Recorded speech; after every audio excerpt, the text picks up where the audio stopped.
What we have here and why we're here is for this word right here.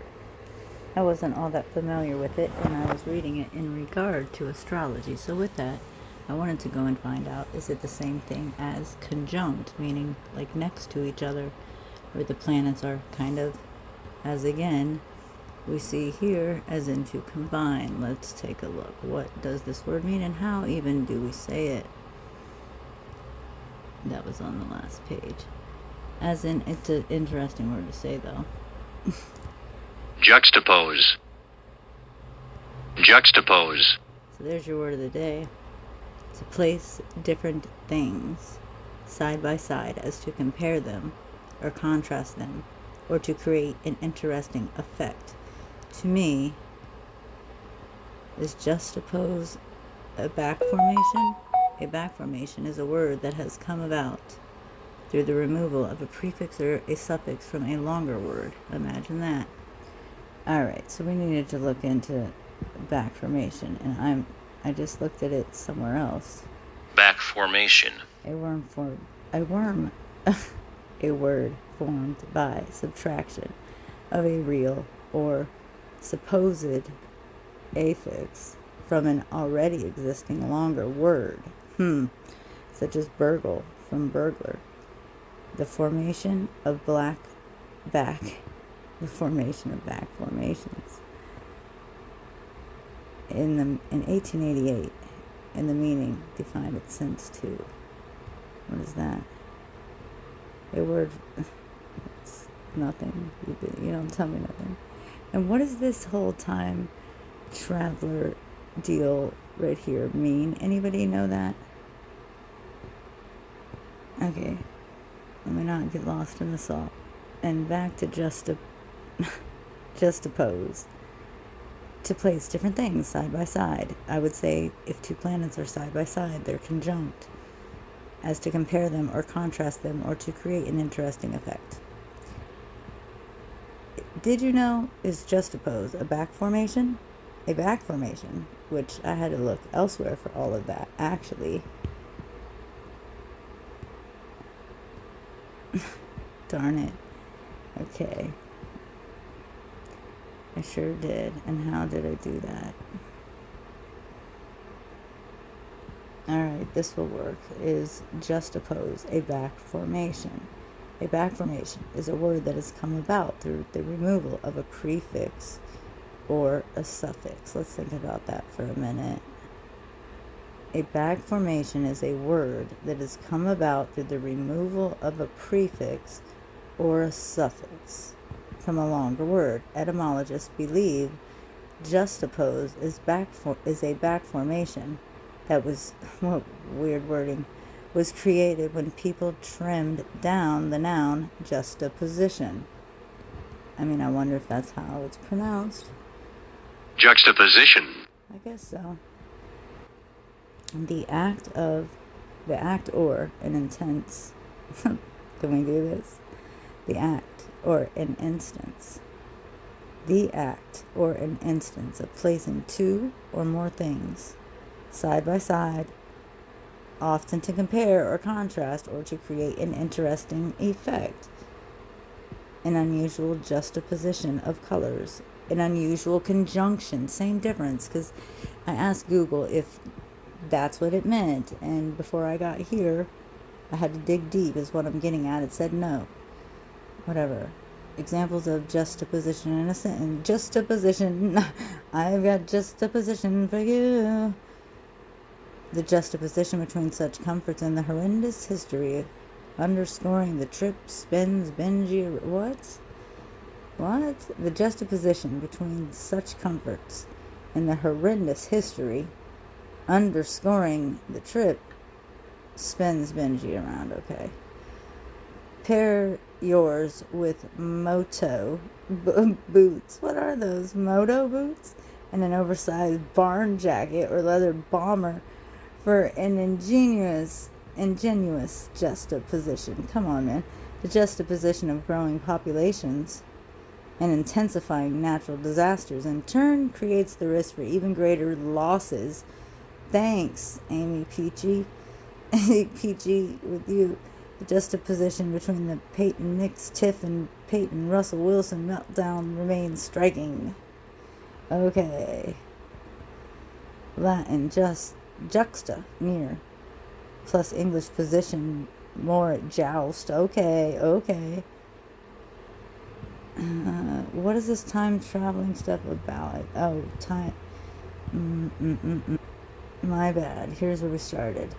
Because I asked it, is the word justaposition the same as conjunct? And the AI said, no, the word justaposition is not similar to the word conjunct. Justaposition means to place two things. So it's not conjunct. What is the... Come on, man. Means to place two things side by side, to contrast or compare them, or to create an effect. For example, all's fair in love and war is a juxtaposition. I don't even know. Conjunct means joined together. Didn't we just say side by side? Conjuncts are words, phrases, clauses, or sentences that are joined by a conjunction. Oh my word. I meant if... That's not what I meant, yo. In grammar, juxtaposition refers to the absence of linking elements in a group of words that are listed together. Yeah, basically you're leaving it out by saying the example they gave us was, for example, Gretchen and her daughter bought motor oil, spark plugs, and dynamite. We were just with conjunct. Definition of conjunct. Here's the definition of conjunct: joined together, combined, or associated.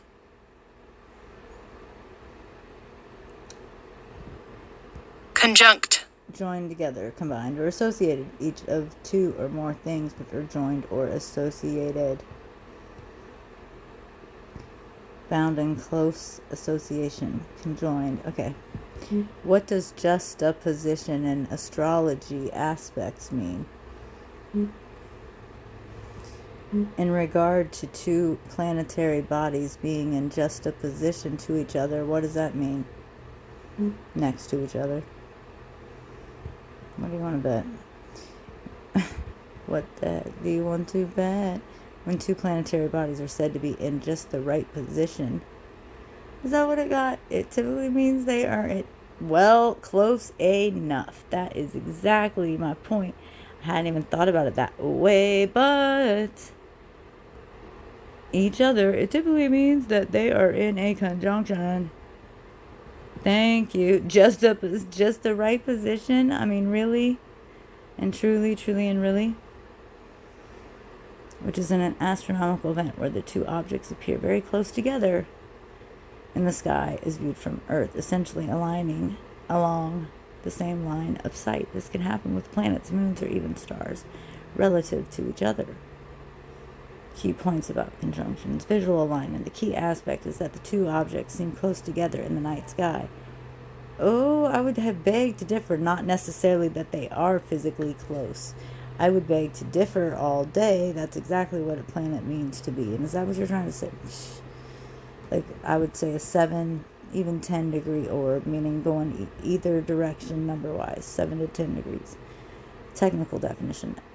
Astronomically, conjunction occurs when two objects share the same right ascension or ecliptical longitude as observed from Earth. Yeah, basically.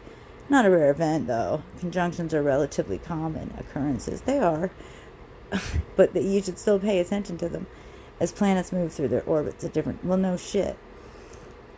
In astronomy, a conjunction occurs when any two astronomical objects, such as asteroids, moons, planets, and stars, appear to be close together. Appear to be? How about they are? We have an epidermis. That's not the right word. Oh, Lord. Align is conjunct. Okay, when we talk about planetary alignment, we're not suggesting that the planets line up in a perfect straight line in space. Rather, we are usually referring to a celestial event wherein multiple planets appear close together in the sky from our perspective on Earth. This phenomenon is known as a conjunction, but it sure wasn't sounding like one at the beginning. Okay, so So I would say that they are juxtaposition. What does it mean when the moon and another planet are juxtaposition to each other? Maybe we'll get it. When the moon and another planet of Earth collide, they are seemingly aligned. Oh, this is a different answer. Because before it said just in the right position. This time it's saying when the moon and another planet appear close together in the sky. It's called a conjunction, see? In astronomy, meaning they are seemingly aligned from our perspective on Earth, even though they might be far apart. And not really. Essentially, they're in the same part of the sky as observed from Earth. From our viewpoint, the moon and the planet will appear very close to each other, sometimes even touching to the extent enter footage here for real, and I should, of the Great Conjunction, which I was like, where are those pictures at? And I just recently found them. Thank you, Amazon. Okay, not actual proximity. Conjunction doesn't mean, no. Different planet. That's what Jupiter and Saturn became the Star of Bethlehem in 2020. The frequency of conjunctions between different planets and the moon varies depending on their orbital paths. While we're here, we'll take a quick glance at this. Capricorn, the lover and friend with a sharp tongue and soft heart. Aquarius, the no-nonsense rebel with a mind greater than yours. Pisces, the undercover freak with a strong desire to love. Aries, the fiery yet softer at heart lover with a bold mentality. Taurus. That's so true. All of these are dead on. Taurus, the resilient, sensual one who plays both naughty and nice. Whoopsie-doo. Gemini, the sexy, clever one with an answer for everything. That's my descendant, dude. I'm learning to pay attention to it. Cancer, the low-key devoted one with a savage mouth. Leo, the temperamental one with a heart of gold. Virgo, the humble closet freak with a bite and a bark. Indeed. Libra, the charming shopaholic. Shout out, Brian. You don't want to discriminate against. Scorpio, the passionate firecracker who loves hard and fights even harder. And the natural detective. Sagittarius, the fun-loving badass who won't put up with your shit.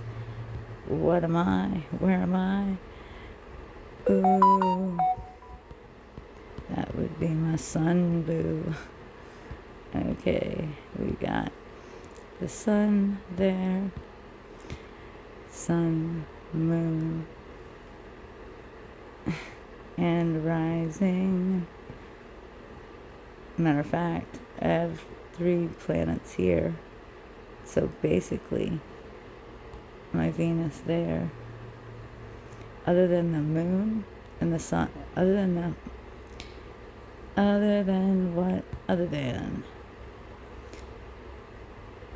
the moon and Venus in Aries and Taurus. My sun is in Pisces, my Mercury is in Pisces, and my Mars, Jupiter, and Saturn are in Virgo. So that's 5 planets within,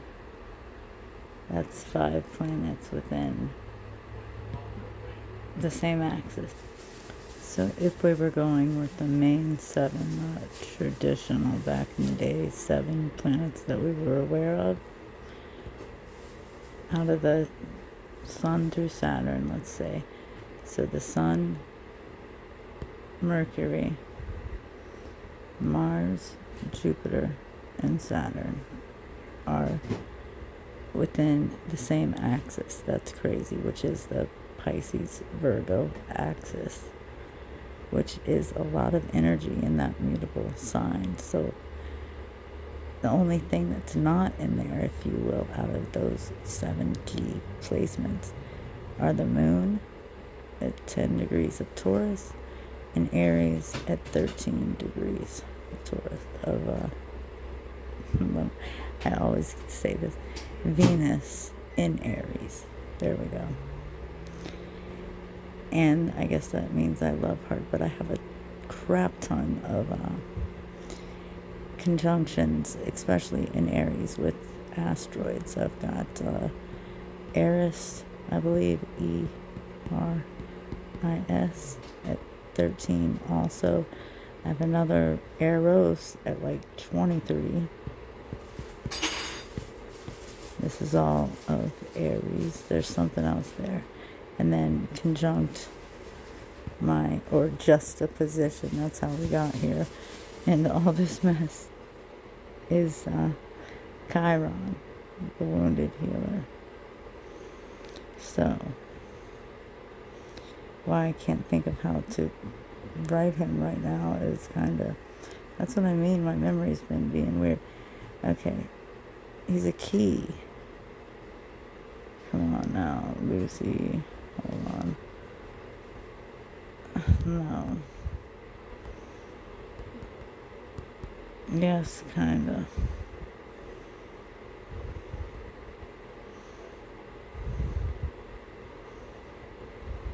There. Alright, Chiron. There you go. He's at 9 degrees. My moon's at 10, and then Uranus is in Scorpio. My rising sign, though, is in Sagittarius, but at 15 degrees, so half my first house has Capricorn in it, which makes, I think, the ascending sign, because that shows who you are, how other people see you, rather. Uh-oh, I'm late for SSGG. With that said, that means your descendant sign is opposite, because as on one side you have to look at the other side, if that makes sense.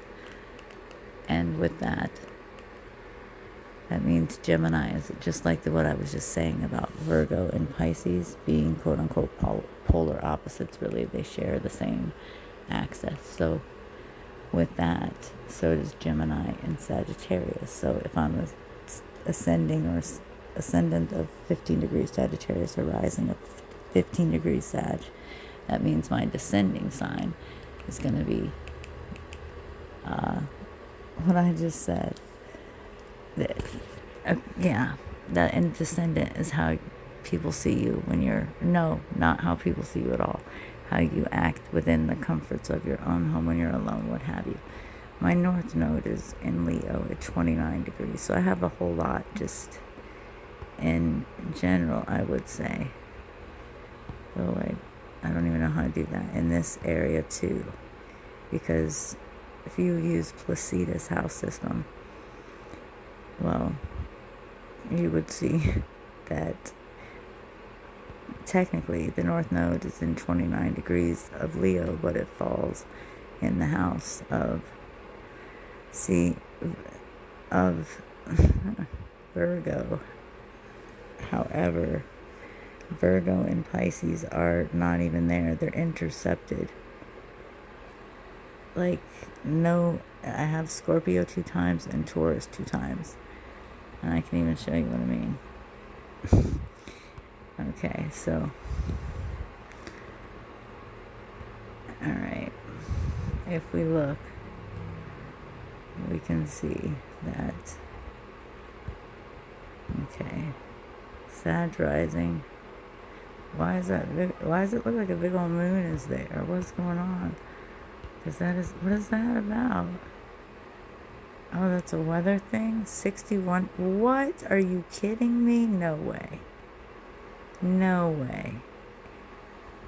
I'm so confused. Because it says 59 degrees clear. 78 degrees over 55. Did you know it's going to be in the low 50s? Last chance to see a supermoon. Really now? Oh, really?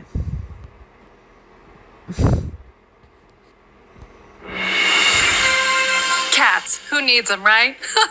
Over to you, Dr. Pimple Popper. Acne is caused by too much. Lord, help Popper. Okay, Dr. Pimple Popper. Oh, come on. It's sebum, an oily wax in the skin, and too much can cause acne. Winlevy is the only acne cream that targets sebum I mean, this is worth hearing. production, leading to clearer what? skin and more control over future breakouts. What did The you most common say? side effects include reddening, scaling or dryness, and itching.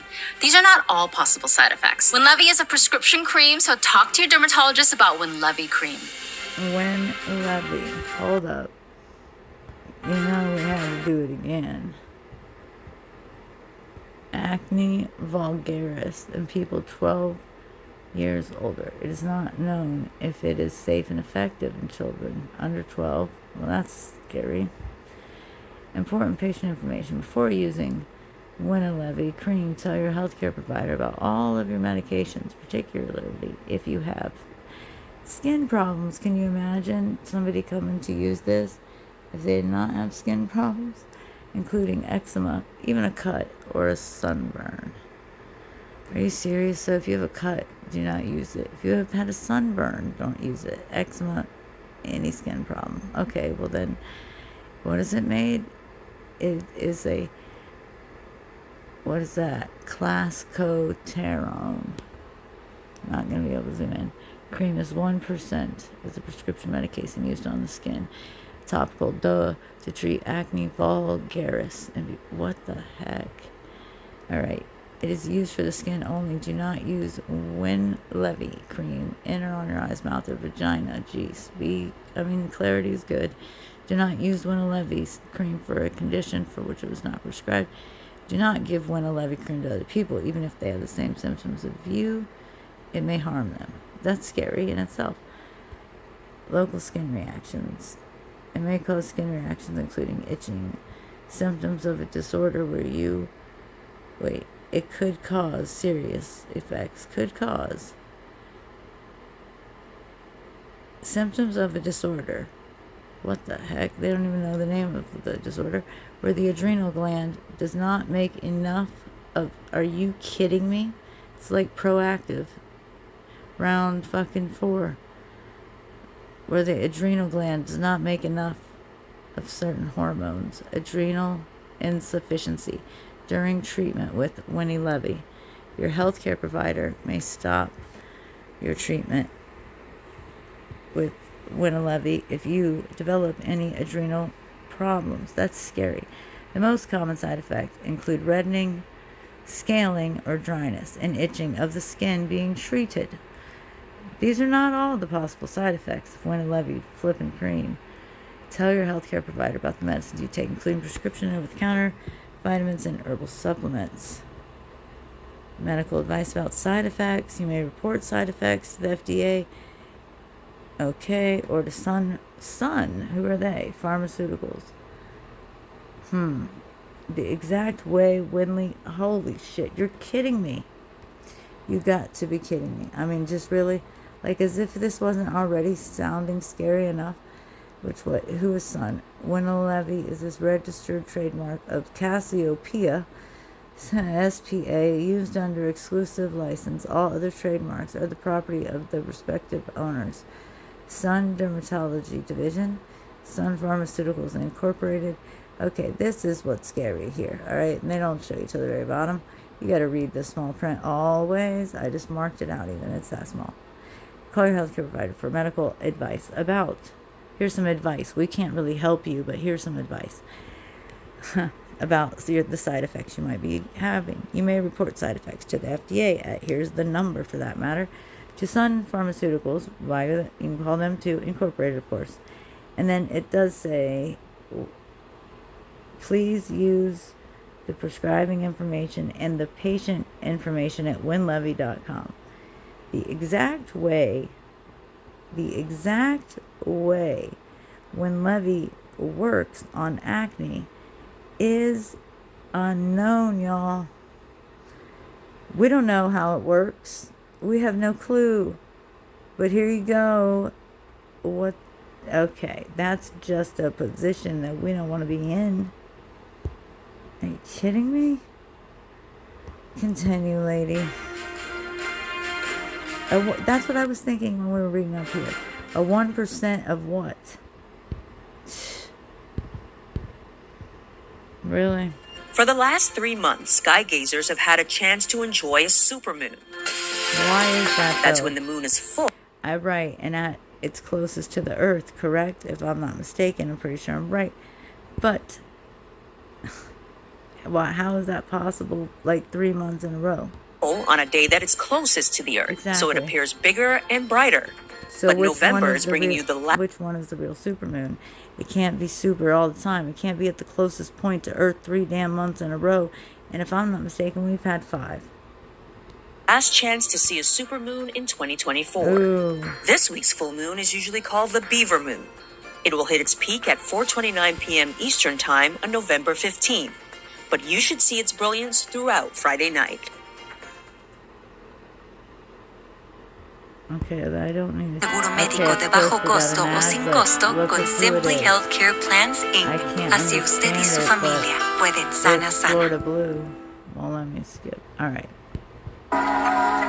The final supermoon of the year will peak Friday evening, but we got a sneak peek Thursday night, and it was a beautiful sight in Topeka, Kansas, behind the Capitol Dome. We've had 4 consecutive supermoons, which means the moon is full as it makes its closest approach to Earth. Because it's so close, even though it wasn't officially full Thursday night, it still looked that way. Make sure you get a good look, weather permitting, of course, because this will be the final supermoon until October of next year. Glorious morning in nature. Can you feel the energy? The verve, that giddy thrill at waking up and being alive and kicking. Luckily for you humans, Nature's Way put that feel to this glorious morning in nature. Can you feel the...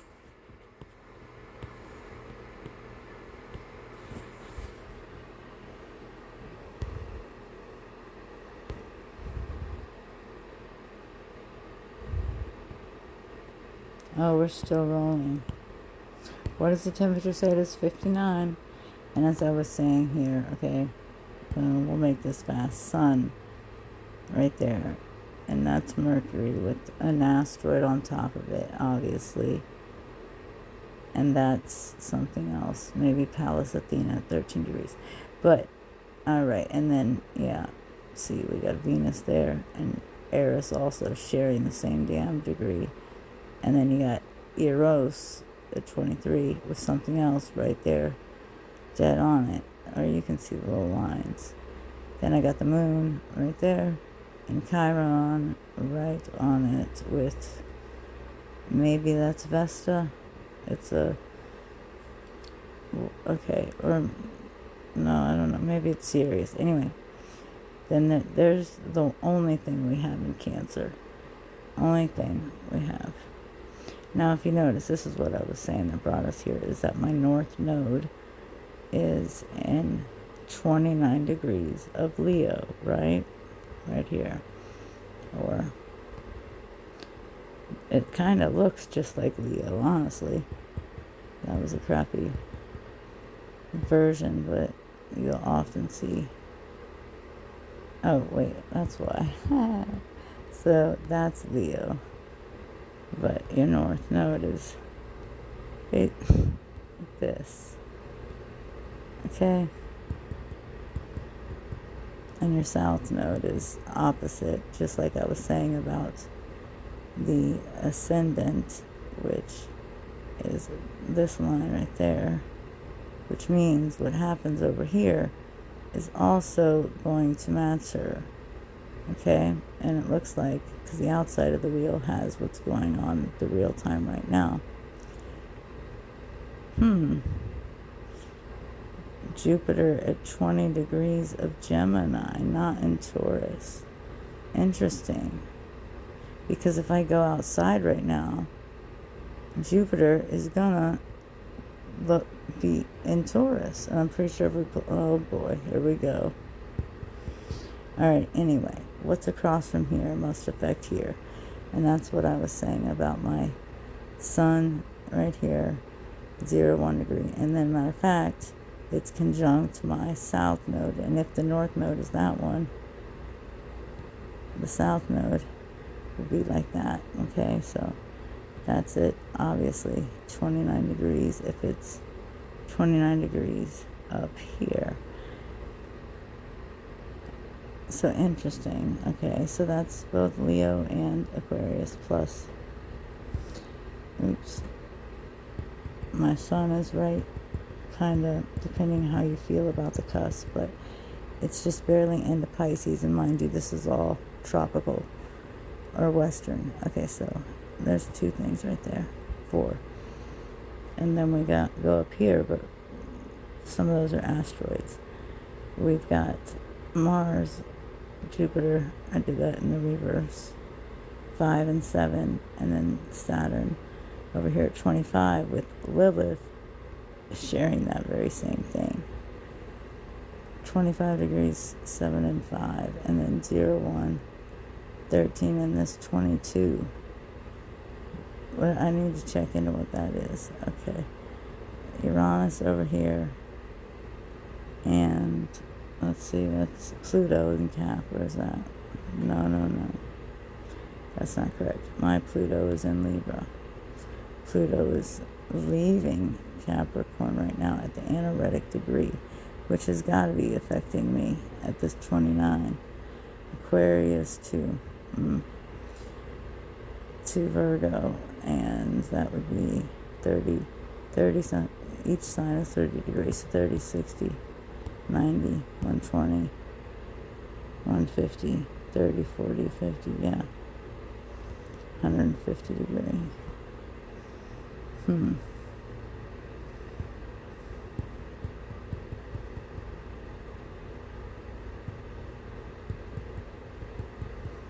And then when it goes into Aquarius, it'll take it a while to get to 1 degree, because there is a 0 degree, but then it'll be what, trining me? It'll be something, I would think, harmoniously. Alright, then this is Neptune right there, by the way, in my first house of all flippin' places. Rose-colored glasses, do you think? Come on. Weird, right? Now, if we did this in Vedic, or Eastern, the old way, that would be interesting. So I'm going to say something's got to happen here. If it's like that on the other side. So really the only empty house I guess I have is maybe Capricorn, but kind of, I don't know, not really. Because this Neptune is in my first house, but my first house seems to be ruled by Sagittarius and Capricorn. Okay, we're lagging. Let's go see the stars real quick. And how we got here was like this. No. Okay. Your 2024 Taurus full moon horoscope. Expect big changes on November 15th. Today's lunar event brings emotional clarity, unexpected shifts, and a chance to finish the year strong. New house horoscope full moon. Well after Halloween has come and gone, autumn sets a spooky, mystical tone, thanks to the sun's trip through Scorpio. The intuitive water sign, fixed water sign, at that I just must throw in, known for passionately pursuing intimacy and transformation. On top of that, there's nothing like a full moon to ramp up our sense that the ethereal is closer than it seems. Now, every time, just like we were looking at, that you have a full moon and all that jazz, it's always going to be like, let's see, opposite the sun. Oh no, guess we're rolling. So if Taurus is right here, because like there's my moon, and see, what is up with this? Oh, this is old. That's funny. Okay, this is my chart, not right now. But technically, the moon is here, headed there at 26 degrees. And so with that, you're always going to have the full moon of whatever month you're in. Like right now, we are in November, Scorpio season. And therefore, you will always have the polar signs, the ones, that's kind of what brought me here in the first place. The two that share the same axis, like Pisces and Virgo, or Taurus and Scorpio, which I have things in both places, or Sagittarius and Gemini, or Aquarius and Leo, or Libra and Aries. Boom. Did I miss Cancer and Cap? Yes, but we remembered, because not all houses are created equally, if you will. Okay, now, on top of that, there's nothing like a full moon to ramp up our sense that the ethereals. Okay, that feeling will be truly prominent in the days surrounding the full moon in Taurus, the earth sign that's concerned with beauty, values, sensuality. So technically, let's go back briefly. This would be, because my moon's right here at 10 degrees. And what degree did this go up to? 14. No, 20 is good. Okay, so my moon is right there. And, well, let me try that again. My moon's right here. If that's 4, so 10 through 14, all three of those are pretty much conjunct. Nonetheless, the moon right now is happening at, I believe, 26. So, nothing right there. But what is Uranus at 25 degrees. Right across the street. So the moon is opposing Uranus for me. That's a given right now. Interesting. Okay. I just thought I'd add some of that in. On top of that, there's nothing like a full... Okay. And Venus, by the way, rules Taurus and also Libra, matter of fact. But, okay. Full moon to ramp up this sense. This will be prominent in the days surrounding the full moon in Taurus, the earth sign that's concerned with beauty, value, sensuality, and moving at a slow, steady, and deliberate pace. That's how we got here. 20, however many minutes in, we are the juxtaposition. What? Between Scorpio's emotional intensity and Taurus. I know. Taurus's preference to take it easy and prioritize. Wait, let me see that. Just between Scorpio's. Okay, so that's what they mean. Beside, not conjunct. All right. The juxtaposition between, but I just feel like it's confusing the words more. Between Scorpio's emotional intensity and Taurus's preference to take it easy and prioritize serenity comes to light on Friday, November 15th, 2024 at 4:28 p.m. Eastern. When that's Pacific though, so 2, 3, it was at 4:48 my time.